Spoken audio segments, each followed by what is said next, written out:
Muy buenos días, estimados amigos. Estamos en su programa Contrapunto Liberal del Instituto Ecuatoriano de Economía Política. El día de hoy nos encontramos con una invitada especial, Mónica Rojas, de la Universidad San Francisco de Quito, una amiga del instituto, una amiga de la academia, alguien que va a hacer un importante aporte a esta reflexión que hemos llevado adelante durante este tiempo sobre el Foro Libertad y Prosperidad y las reformas que este propone. También contamos en este momento con Danilo Vélez, el investigador económico del instituto, y con Miguel Reyes, investigador asociado, que regularmente trata los temas políticos que llevamos en la institución. Mónica, muchísimo gusto contar contigo el día de hoy. Muchas gracias por la invitación, qué gusto poder compartir este espacio con todos sus radioescuchas, contigo, Joselo, Danilo y Miguel, y encantada de poder conversar estos temas que nos parece y que todos compartimos la importancia que tienen, así que me parece que vamos a poder tener una excelente conversación y compartir este espacio con ustedes y con todos sus radioescuchas. Bueno, te comento que de todas maneras este programa también va a ser transmitido por YouTube y las redes sociales del instituto. En todo caso, quiero empezar con una pregunta sumamente informal. ¿Por qué eres parte del Foro Libertad y Prosperidad? ¿Qué te llevó a ti, Mónica Rojas, a formar parte de esta grupo de intelectuales, académicos, de opinión, gente que hace opinión en este país? ¿Qué te llevó hacia el Foro? Primero tengo que agradecerles la invitación, ¿no? El tenernos en cuenta, el tenerme en cuenta. Entonces, primero, muchísimas gracias a ti, a Dorita, a todos los que hacen el IEP y los que formamos parte de este foro y que consideraron que podría participar en el foro, ya que en algún momento supongo que me habrán escuchado, conocido un poco la trayectoria y también conocer qué es lo que está detrás de eso. Como tú bien mencionaste, desde hace algún tiempo me dedico a temas de docencia y la academia y es un espacio súper rico para compartir con jóvenes ciertas ideas, no necesariamente un tema de irles con cierta doctrina, decir tienen que pensar así, pero sí de presentar. Y creo que esa fue la oportunidad que yo también tuve cuando me estuve formando como economista, como investigadora, de ir aprendiendo distintas ideas, distintas formas de ver los funcionamientos o de analizar los distintos mercados.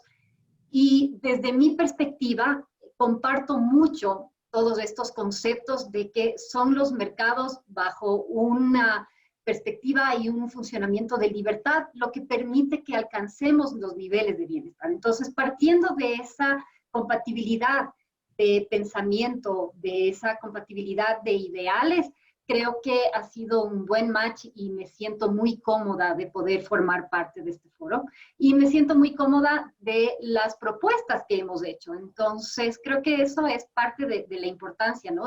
Y además, compartir con un grupo de personas que están dentro del foro, personas con las cuales compartimos muchísimas ideas, a quienes he tenido oportunidad de seguir y de aprender. Entonces, realmente me siento muy cómoda y esas son las motivaciones que he tenido, el compartir esas ideas, el compartir estos espacios con personas que comparten esas ideas y el estar segura y convencida de que ese es realmente el camino por el cual se tiene que llegar a buscar esa prosperidad. Pero primero mencionar lo siguiente, ¿no? Definitivamente el Foro Libertad y Prosperidad lo que está planteando en el país es una alternativa seria y profunda de reformas que de adoptarse, de asimilarse, de ser realizadas en el Ecuador, pues pueden enrumbar a nuestro país hacia ese destino que nosotros esperamos, un destino con más oportunidades, donde hay reactivación y donde hay crecimiento económico, que en última instancia es lo que podrá hacernos salir de la pandemia. Eran reformas que de hecho eran necesarias antes de la pandemia, pero que ahora son mucho más urgentes, ¿no? Eso como primer comentario. Luego sí, coincido contigo plenamente, Mónica, cuando uno tiene la oportunidad de estar en la academia, cuando uno tiene la oportunidad de compartir con estos chicos que son el futuro profesional de la patria, uno tiene que presentarles un menú, ¿no? Y decirles, mira, estas son las opciones. Ya, desde luego yo estoy formado en esto y creo que esto tiene algún peso, pero ahí está la biblioteca, ahí están los libros, estas son las escuelas de pensamiento económico, estos son los diversos autores. Decide tú, toma tu rumbo, y bueno, y siempre estoy ahí, yo te muestro las puertas, ¿no? pero un poco. Ahora, segundo, y esto en el ámbito de la, si quieren, de una aparente informalidad, ¿quién es Mónica Rojas? O sea, ¿quién es, más allá del por qué estás en el foro, ¿quién exacto, cómo te ves tú personalmente? O sea, ¿a qué te dedicas? A ver, en el ámbito profesional, soy una economista graduada aquí en el Ecuador, en la Universidad Católica, y después hice una maestría en economía en España, en la Universidad Pompeu Fabra. Ahora estoy avanzando con estudios ya haciendo mi PhD en comercio internacional y temas de integración. Eh, ya eso en el ámbito profesional, ¿no?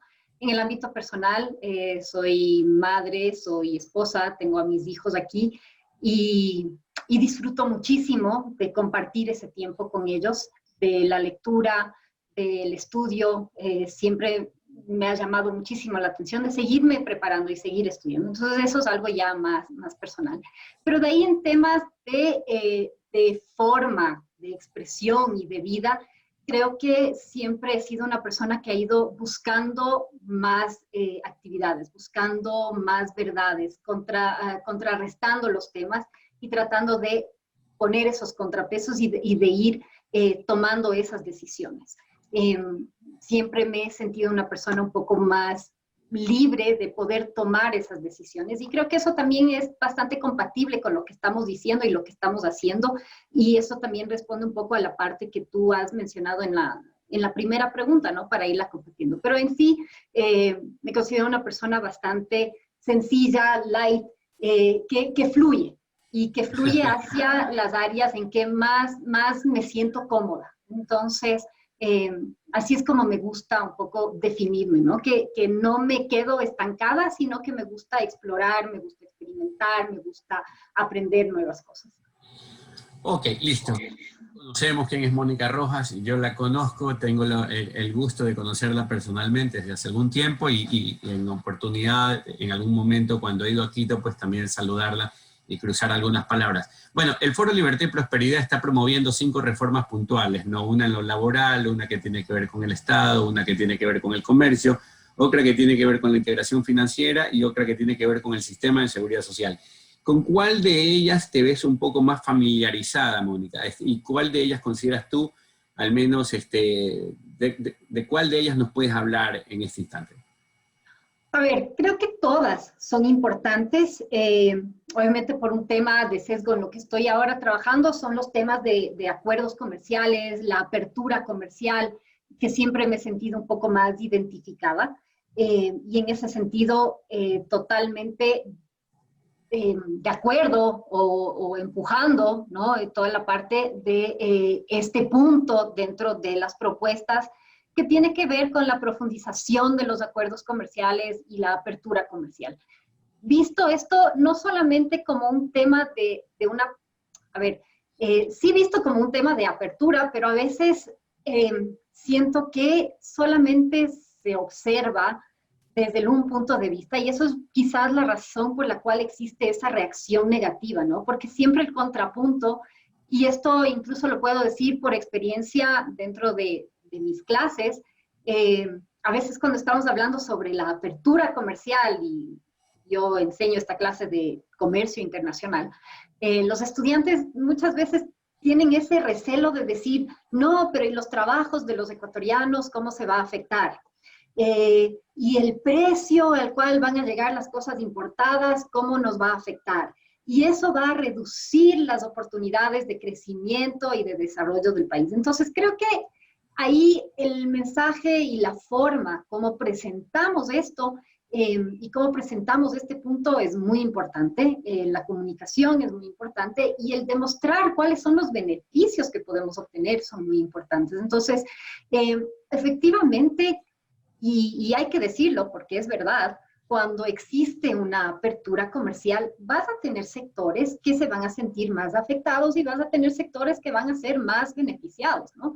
Y el tema ahí no es la limitación, no es el reducir o aumentar, no es el aumentar las barreras para ese comercio, sino que es ir buscando mecanismos para que puedas obtener el mayor beneficio. Entonces, sin tener que llegar a ser muy didáctica y ni nada, ¿no? Pero en la teoría económica y en temas empíricos lo que buscas es que estos sectores que podrían ser perjudicados, de alguna forma logren reducir ese impacto a través de el beneficio que obtienen también por los sectores que sí están beneficiados. Entonces, esa es un poco la forma en que vas logrando que toda la sociedad vaya obteniendo el beneficio del comercio. Entonces, creo que cuando estamos hablando de temas comerciales,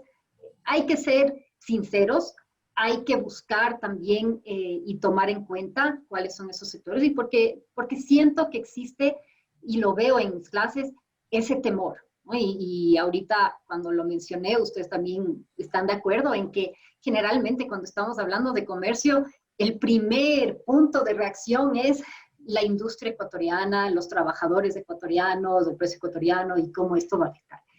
Y también tomar en cuenta que cuando estamos hablando de apertura comercial, existen, y uno de los efectos nocivos que hemos visto con el tema de salvaguardia, de aranceles o de barreras, es que no es solamente hacia los bienes finales, sino que también hacia los bienes de capital y los insumos que estamos importando, y que eso encarece mucho a la industria local. Y eso es lo que hay que ir comunicando para que la gente también vaya aceptando que no es mala la apertura comercial, que es importante e incluso para mejorar la productividad interna, la producción interna, la calidad interna. Entonces, es importante irlo analizando desde ese punto, ¿no? Y bueno, hace algún tiempo estamos trabajando y creo que en los últimos años hemos avanzado con respecto a esa apertura a través de firmas de acuerdos, de avanzar en buscar nuevos tratados y acuerdos comerciales. Y eso ha permitido, y hemos visto cómo eso ha generado ciertos niveles de bienestar a nivel local. Yo quisiera hacerte la siguiente pregunta. A ver, tenemos aquí un eco, no sé, no entiendo ni por qué, pero bueno.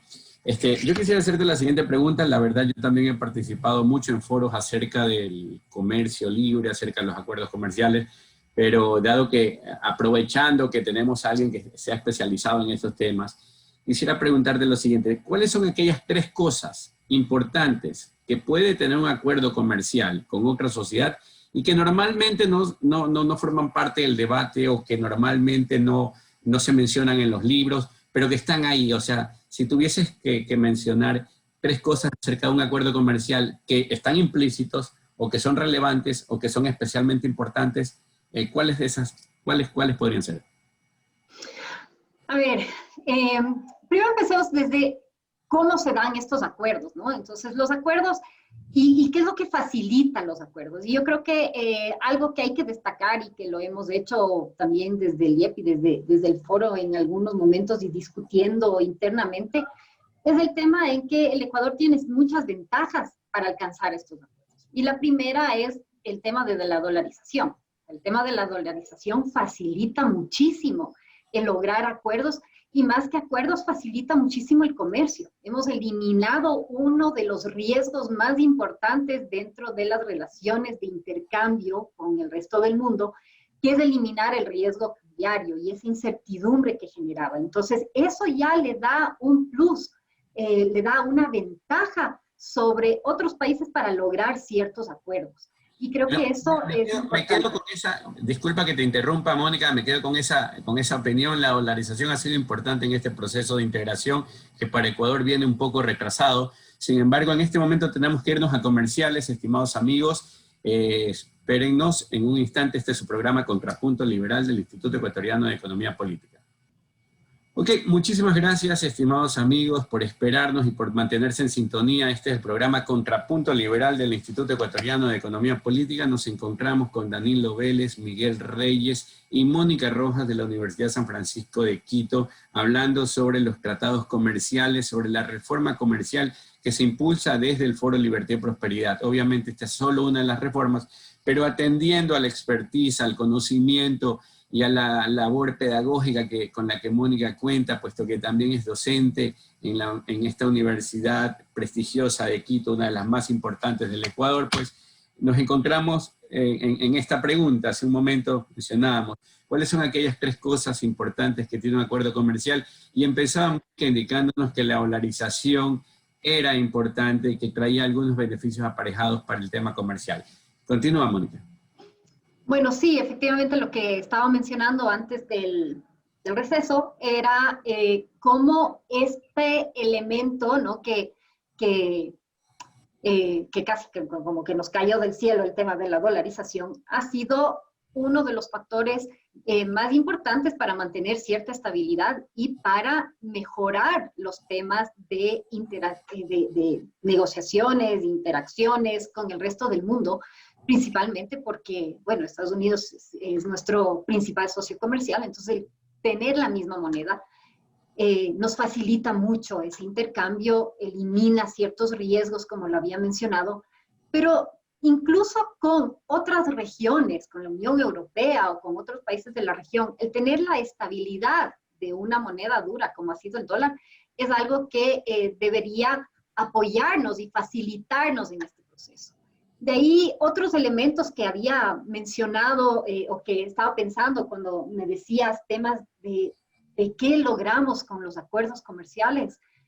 Obviamente logramos un montón de beneficios en cuanto a niveles de bienestar de la sociedad, en niveles de mayor capacidad, incluso en temas de productividad, porque parte de los acuerdos comerciales lo que busca, y todos los acuerdos y todas las negociaciones, parte del hecho de que las dos partes buscan beneficiarse, ¿cierto? Cuando tú te vas a un mercado y quieres comprar un bien, esa interacción que tú estás haciendo está buscando tu beneficio porque tú deseas ese bien y el beneficio del que te está vendiendo porque él desea el beneficio de esa venta. Entonces, las dos partes están obteniendo y maximizando su bienestar. Y eso es lo que conseguimos con el intercambio y con los acuerdos comerciales. Y los acuerdos comerciales lo que buscan es reducir todas las trabas, todos los costos de esa transacción. Y esa reducción de los costos de transacción facilitan el intercambio. Es como quitarle velos que no nos dejan ver exactamente el beneficio que podríamos obtener. Porque cada traba que existe, cada arancel, cada costo, cada trámite, cada permiso, es como un velo adicional que nos ponen encima de los ojos y que no nos deja ver con claridad todo el beneficio que podríamos obtener de esa interacción y de ese intercambio comercial. Entonces, eso es algo que nos permite lograr los acuerdos, tratar de eliminar todas esas barreras. Y en términos ya de temas de producción, como mencioné hace un momento, cuando estamos hablando de comercio, a veces tendemos a pensar que el tema de comercio es solamente el que van a ingresar un montón de bienes al país y que el ingreso de todos estos bienes al país van a perjudicar a la industria. Pero nos olvidamos que parte de lo que ingresa también al país no solamente son productos ya finales, sino que también son materias primas, bienes de capital. Y si vemos las cifras de los últimos 6 meses, vemos que las importaciones de justamente los bienes de consumo han caído significativamente, mientras que las importaciones de materias primas y de capital se han mantenido relativamente estables porque el aparato productivo de alguna manera ha seguido funcionando internamente y lo que ha cambiado es justamente el patrón de consumo en los últimos meses dado esta pandemia. Bueno, interesante. Esto del tema de los costos de transacción, honestamente es algo que está ahí presente y al menos en mi discurso normalmente no está incorporado. Ahora lo voy a poner dentro de las cosas que suelo decir acerca de los acuerdos comerciales, pero yo suelo rescatar lo siguiente, ¿no? un acuerdo comercial de alguna manera posibilita una especie de importación de la seguridad jurídica que no existe en nuestro país. O sea, las reglas de juego que cambian a cada semana a semana, mes a mes, año tras año, semestre a semestre, pues de alguna manera son sustituidas por un marco, ¿ya? Un conjunto de reglas en las cuales te dice, mira, esta sociedad y la otra, en caso de tener una discrepancia, se acogen a esta corte internacional o dirimen sus conflictos de esta manera. Y esa es una especie de importación de seguridad jurídica que yo suelo rescatar como que no es muy visible cuando hablas de acuerdo comercial, porque regularmente estás pensando en traslado de bienes y de un lado al otro, obviamente con mucha mayor facilidad, ¿no? En todo caso, bueno, eso hay como comentario. Danilo, Danilo, Miguel, ¿tienes alguna cosa que agregar, que preguntar? Yo estoy de acuerdo con lo que ha dicho Mónica. Es importante que las personas entiendan que nos beneficiamos de ambas partes, tanto que podemos comprar productos o servicios externos de forma más barata y asimismo podemos llegar a nuevos mercados. Y creo que también algo que nos ha dejado, una lección que nos ha dejado estos últimos meses es que si vemos las cifras de enero a julio de este año, nuestra balanza comercial se ha incrementado en más de 1.000 millones, y esto porque han disminuido las importaciones principalmente, y sin embargo no es un indicio de que el país esté mejor económicamente. Es decir, debemos dejar de tener ese pensamiento de que la posición de la balanza comercial es un determinante de que la economía va bien o va mal, y que si tenemos una balanza comercial positiva es algo bueno para el país, y por el contrario una balanza comercial negativa es algo negativo. Lo importante es que hay un mayor intercambio comercial de parte y parte, y sobre todo lo más importante, que los ecuatorianos podamos consumir productos más baratos, que cada individuo pueda acceder a nuevos productos y sobre todo con menores costos. Y eso es algo que nos permitiría el libre comercio, los acuerdos comerciales y abrirnos totalmente como promueve el Foro Libertad y Prosperidad. Claro, y algo que me gustaría agregar a lo que tú acabas de mencionar, Danilo, es que tampoco es algo extremadamente negativo si tú analizas cuál es la canasta de bienes exportables, porque como tú bien indicas, y si tú has visto justamente esas cifras, tú bien indicas que las importaciones, y principalmente de bienes de consumo, son los que han caído significativamente, pero las exportaciones, que en el caso del Ecuador son principalmente primarias, se han mantenido relativamente estables, ¿no? Entonces, eso también te indica que sí puedes mantener una estructura basándote en cuáles son esas ventajas comparativas que tú tienes. Obviamente queremos seguir progresando y eso es parte también lo que nos permite algunas de las propuestas o las propuestas que hemos dicho, es buscar formas de ir mejorando los temas de productividad, mejorando las áreas, mejorando el desarrollo económico. Sin embargo, lo que también nos indica, y esto puedo hacer comparación de, si se acuerdan, cuando estábamos todos metidos o el discurso era el cambiar la matriz productiva y empezar a producir chips y mejor empezar a producir tecnología de altísima escala, hay un gap enorme, ¿no? Y ese gap no es un salto de un día exportar bienes primarios y el otro día exportar teléfonos celulares, sino que es un proceso de crecimiento. Y lo que hay que empezar es desde esos cimientos sólidos y empezar a desarrollar esos sectores. Entonces, creo que juntos con una buena estructura, una buena institucionalidad y una buena organización de todos los sectores, tú puedes ir llegando a desarrollar esos elementos. Miguel, ya estás al aire. Parece ser que no te escuchamos. Miguel ha sido censurado por la SECON o alguna de esas exempresas estatales dedicadas a coartar la libertad. En todo caso... Te has portado mal, Miguel. No se está castigado, Miguel. Parece ser que quiere hablarnos de socialismo en este tiempo y ya pasó el tiempo de hablar del socialismo, es el momento de hablar de la recuperación y el crecimiento económico. Yo quisiera mencionar algo que también suele contemplarse cuando se habla de comercio, ¿no? Y es que en realidad, como tú dices, existen una serie de miedos, algunos, muchos infundados, y otros sobre los cuales en realidad hay que hacer algunas precisiones. Pero, por ejemplo, si el día de mañana nosotros de repente estuviésemos totalmente abiertos al mundo, Eso no quiere decir de que los norteamericanos van a venir corriendo hacia el Ecuador, como diciendo, miren, se abrió la oportunidad de oro que estábamos esperando durante bastante tiempo. Por Dios, o sea que los mercados internacionales destacan que Ecuador ahora está abierto e integrado y que todas las inversiones y los empresarios pueden llegar. No, eso también toma un tiempo. O sea, así es. de Sí, hecho, lamentablemente no es que vienen tan rápidos como uno quisiera, ¿no? claro, y también es importante, para complementar lo que tú acabas de mencionar, cuando estamos hablando de acuerdos y de apertura y dentro de comercio, generalmente pensamos es la movilidad de bienes, pero realmente es una movilidad total, es una movilidad de bienes, es una movilidad de servicios, de factores y de capital. Y eso es lo que realmente en el fondo deberíamos intentar alcanzar y empujar hacia eso, ¿no? Entonces empezamos generalmente con los tratados y los acuerdos para temas comerciales de bienes, pero también debe haber una movilidad y una libertad para mover los capitales, y es una de las áreas en las cuales también nosotros tenemos una importante propuesta sobre sobre el sistema financiero y una mayor apertura y una mayor libertad y una mayor movilidad de capitales, y también temas de movilidad de factores.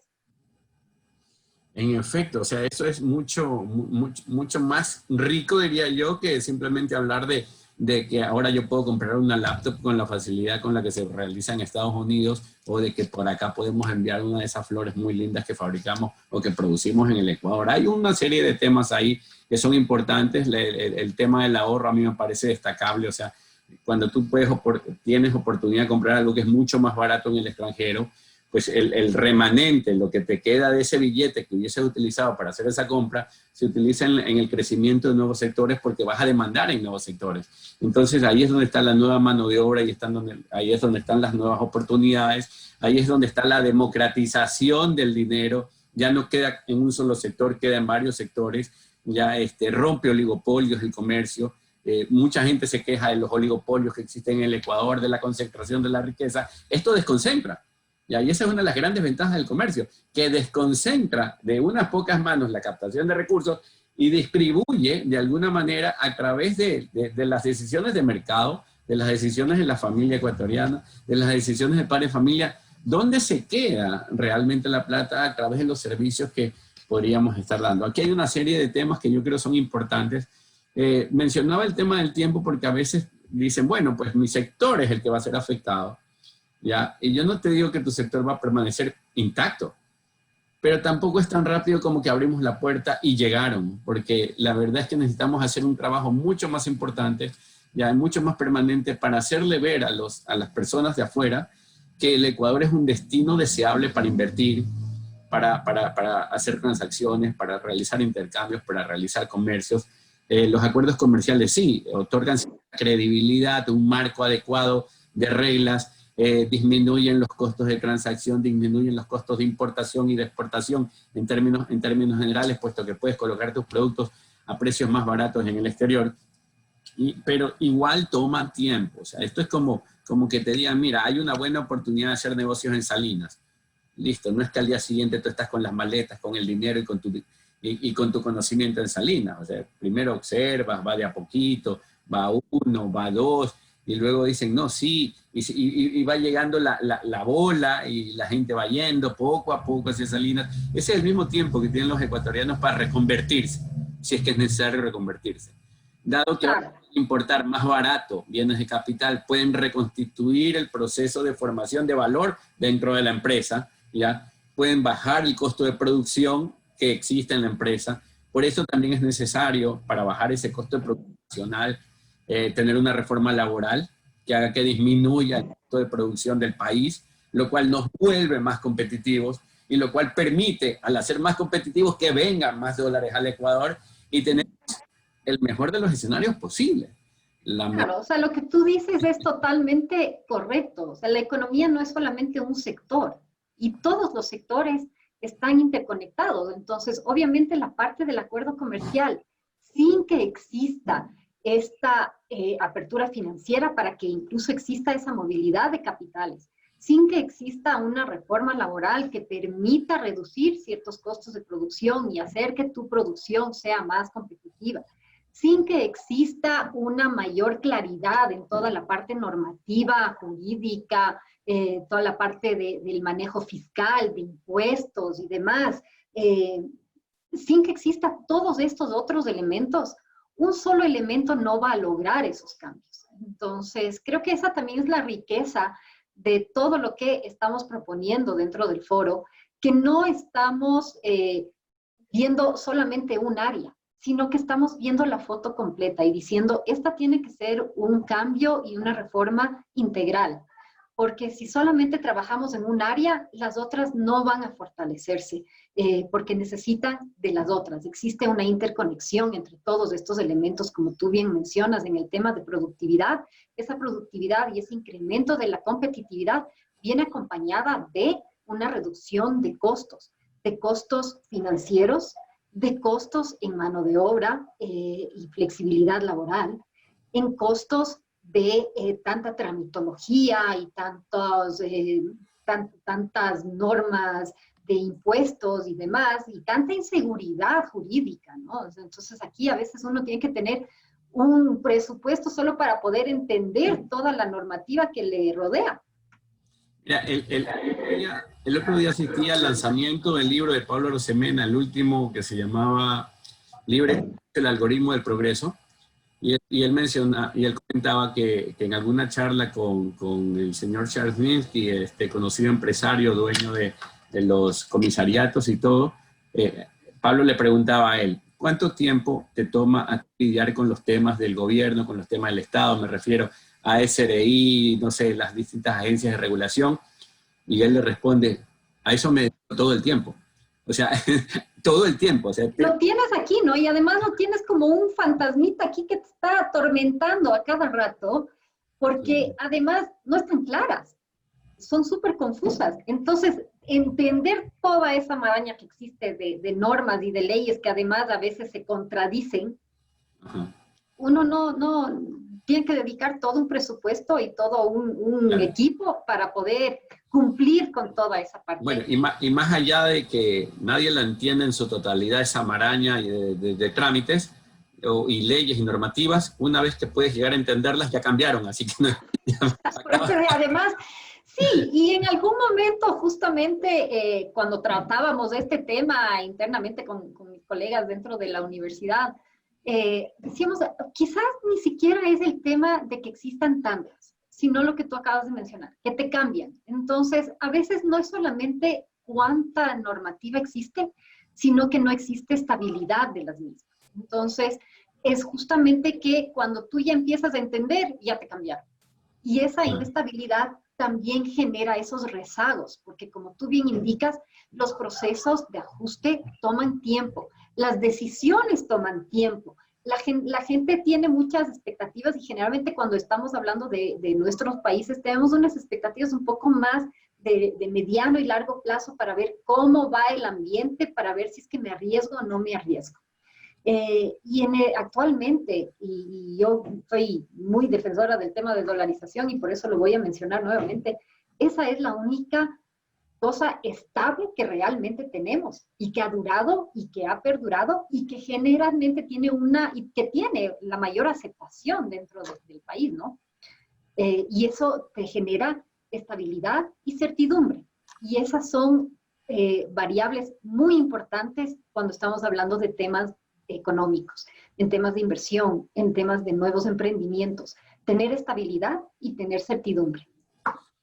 Y a esto hay que agregarle que cuando, por ejemplo, tú miras las reformas, no es que son reformas que van evolucionando en positivo, sino que regularmente lo que hacen es involucionar, porque hace 20 y pico de años, cuando yo estaba en las aulas de la universidad estudiando economía, se mencionaba que debía haber una reforma laboral que facilite la creación de acuerdos, y durante este 20 y pico de años lo que ha habido es una involución y cada vez es más difícil establecer acuerdos. O sea, ni siquiera es que cambiaron para bien, o sea, cambian de paso para mal. O sea, y eso eso es otro tema. Danilo. Me parece muy... Uy, espera. Ya le perdimos a Danilo también. Ok, no, fue mi culpa. Los temas que han mencionado últimamente me parecen muy importantes y algo que nos puede esclarecer este aspecto es el recién publicado Índice de Libertad Económica del Instituto Fraser, que justamente en las calificaciones que Ecuador está peor evaluado son las que han mencionado, como en el tema de regulaciones hacia los negocios, como el tiempo que toma tomar impuestos, así también los costos laborales, los costos de contratación, los costos de despidos, y de igual forma los temas que ya hemos venido conversando del comercio, sobre todo Ecuador es bastante deficiente en lo que se refiere a barreras no arancelarias. Eso es algo también muy importante que tenemos que tener presente, que además de los acuerdos comerciales y disminuir aranceles, todas esas trabas que no son aranceles, pero que igual son un obstáculo para el comercio, es importante también tener en cuenta.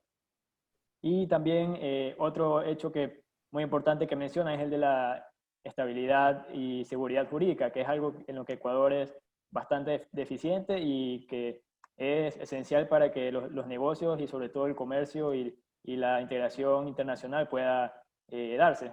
Entonces eso es algo a lo que también tenemos que apuntar, y afortunadamente creo que el Foro Libertad y Prosperidad justamente en estos temas en los que somos más deficientes es lo que apuntala a mejorar. En efecto, así como se está indicando, ¿no? Yo creo que si esto fuese una clase, ¿no? Y en la clase estuviese conformada por el peruano, por el colombiano, por el chileno y por el ecuatoriano, pues el ecuatoriano estaría que se queda de año tras año, mientras ellos siguen avanzando. Y ya no es que se quedó uno, sino que se quedó varios años, así que se termina graduando 4 o 5 promociones después. Pero, ¿y por qué digo esto? Porque el tema de seguridad social ya fue, en ese tema nos llevan ventaja los países de la región. En temas de acuerdos comerciales, Perú, Colombia, Chile nos llevan una ventaja enorme. En temas de reforma laboral, en Colombia, en Chile, en Perú también se encuentran temas mucho más flexibles. Y en suma, pues hay otros que han hecho la tarea y sin embargo nosotros, no sé, ya no queremos hacer la tarea. Y esto pasa factura, porque cuando la... Claro, y algo Sí. que es interesante es que, a ver, ser el que está un poco rezagado no necesariamente es terrible, ¿no? Porque al menos ya sabemos y hemos visto las experiencias. Entonces, el tema es que no hay que inventar nada, no hay que reformular algo totalmente nuevo. Existen experiencias que han funcionado y que sí es más aplicables y que podríamos aplicarlas. Entonces hay que aprender también de esas buenas experiencias. Y a veces creo que esa es una de las fallas cuando tú mencionas que tenemos tantas leyes y tantas normas. Es como que aquí tenemos que inventar algo totalmente nuevo y por tratar de ser originales hacemos una cosa incomprensible. En lugar de mantenerlo simple, ¿no? O sea, así como dicen los gringos, keep it simple, es eso, o sea, piensen en sencillo. Y aquí las leyes y las normas son tan complicadas que por eso necesitas todo el equipo y por eso te demoras tanto tiempo en entenderlas, porque no pueden ser más, porque no son claras y no son sencillas, ¿no? Obviamente el Estado va a existir, va a regular ciertas cosas, pero hay que determinar qué sí y qué no, y qué funciona sí. Y las cosas en las cuales va a generar algún tipo de regulaciones por cualquier motivo que sean necesarias, deben ser sencillas, sin generar tanto conflicto y generar tanto espacio para otros temas como hemos vivido y como hemos escuchado, ¿no? En temas de corrupción y demás que también generan un desperdicio enorme para los recursos. Entonces, mientras más sencillas sean las reglas, mientras más claras sean, es mucho más fácil el dejar que los agentes económicos libremente se muevan dentro de esos espacios y sin ahogarles. Entonces, creo que eso es un poco eso. En efecto, de acuerdo. Yo recuerdo hace muchos años haber conversado con Carlos Alberto Montaner, coautor del Manual del Perfecto Idiota Latinoamericano, y él me decía, mira, José, lo que pasa es que las sociedades prósperas tienen elementos comunes y las que no lo son también. Basta con que mires qué tienen en común ellas como para tomar esa ruta. Ya, esto de aquí no es una discusión teórica, no es que lo encuentras solo en el manual de macroeconomía o en el de microeconomía o en el de economía. No es una ciencia que se encuentra dentro de las aulas y para determinadas personas. O sea, lo que hay que hacer es probar tomar la ruta de esas sociedades o la ruta que esas sociedades tomaron tiempo atrás para alcanzarlas, porque nosotros, o sea, el ecuatoriano quiere vivir como si viviese en primer mundo, sin hacer lo que en primer mundo se hace para vivir como tales. ¿Ya? Y ese es un detalle, o sea, quieren los resultados de esa vida sin hacer lo que ellos hacen, la forma en que producen, sin estar conectados en la forma en que ellos están conectados para alcanzar esos objetivos. Y hay que ser coherentes. O sea, los acuerdos de Maastricht, por ejemplo, que dieron lugar a la Unión Europea, son un conjunto de reglas que ellos se pusieron, en las que ellos se pusieron de acuerdo y que les han dado resultados. Y esos acuerdos tenían que ver con equilibrios fiscales, tenían que ver con económica, tenían que ver con reglas de juego. ¿Ya? Entonces, si las sociedades prósperas se ponen estas reglas porque saben que son convenientes, ¿por qué razón nosotros decimos queremos vivir como ellos viven, pero no queremos hacer lo que ellos hacen? ¿No? Y entonces, claro, pues si tienes el objetivo acá y no tienes el mecanismo adecuado, de ninguna manera vamos a vivir como ellos. Y sin embargo, si miramos bien, nosotros estamos más, o sea, en general, sobre todo hace un tiempo, estábamos más siguiendo la ruta de Venezuela que la de cualquier otra sociedad, ¿no? En términos de qué es lo que hacían en Venezuela, copiamos los nombres de sus instituciones, se concentraron los poderes en una sola mano, se cambiaron las constituciones, se crearon un sinnúmero de agencias y secretarías y ministerios que no tenían razón de ser, y por último se le metió la mano a todo. Felizmente teníamos dolarización que impidió el desequilibrio monetario que ha dado lugar al desabastecimiento total y a la desorganización total de Venezuela. Y hasta por eso nuevamente debemos dar gracias a que en el Ecuador 20 años atrás tomamos esa ruta, que es la única ruta, creo yo, importante, que es la única cosa que en realidad nos ha dado certeza, que es como quien dice lo que evitó que se hunda el barco, ¿ya? Porque si no hubiésemos tenido tiempo atrás una crisis de peores magnitudes y serían los ecuatorianos los que están en los semáforos de América Latina, ya en lugar de ver a los venezolanos. O sea, aquí hay cosas por hacer, pero hay que comprender que las sociedades que prosperan hacen cosas que nosotros no estamos haciendo. Y precisamente claro, el foro Libertad y Prosperidad lo que dice es, mira, al menos estas 5 cosas básicas tienen que realizarse lo más pronto posible si queremos reactivar nuestra economía y si queremos hacer que crezca nuestra economía y que a cada uno le toque algo más y que las personas que han salido del sector laboral vuelvan a insertarse en él y aquellos que no habían entrado al laboral encuentren oportunidades en un mercado creciente, en un mercado dinámico. Pero para ello necesitamos cambiar las cosas. O sea, aquel que no crea que hay que cambiar algo, dado que hay por lo menos 1.7, 1.8 de cada 10 ecuatorianos trabajando en el sector formal, es alguien que no ha entendido nada lo que ha sucedido durante los últimos 15 años. Claro, y creo que complementando lo que tú mencionas, parte de eso surge de cómo definimos cuál debe ser el rol del Estado dentro de todas estas actividades. Entonces, si tenemos estados que van a estar más presentes, más fuertes, obviamente la gente espera que sea el mismo Estado el que le dé todos estos beneficios y que le entregue todas estas cosas. Y ahí vas generando esas sociedades que están acostumbradas a recibir en vez de producir. Y eso también define y es algo que es para todas las áreas que estamos nosotros proponiendo, ¿no? O sea, ¿cuál va a ser el rol del Estado en el tema del sistema financiero? ¿Cómo va a ser su participación? ¿Cómo va a ser su participación con respecto al IES? ¿Cómo va a ser su participación y a los recursos de los trabajadores? Entonces, ¿se va a apropiar y administrarlos o les vamos a dar esa libertad a los trabajadores? ¿Cuál va a ser el rol con respecto al sistema financiero, al mercado laboral, a las relaciones comerciales con el resto del mundo? Y desde ahí parte algo de este problema de ir definiendo hacia dónde vamos, hacia dónde nos van llevando. Te hago una pregunta. Sin embargo, hay mucha gente que suele mencionar que esto es un tema ideológico, o sea, que estas son reformas ideológicas, que así lo ve la derecha y que la izquierda tiene, no sé, una forma de entender y de solucionar los problemas económicos diferentes. ¿Cuál sería tu respuesta a este tema? A ver, personalmente yo no me no me gusta, y es parte de cuando tú me preguntaste cómo eres tú, y yo te decía un poco más libre y viendo qué es lo que a mí me gusta. Entonces, no me gusta encajar las cosas, decir, esto es así o esto es así. Me parece que hay que ser un poco más pragmático y ver qué es lo que funciona y qué es lo que no funciona.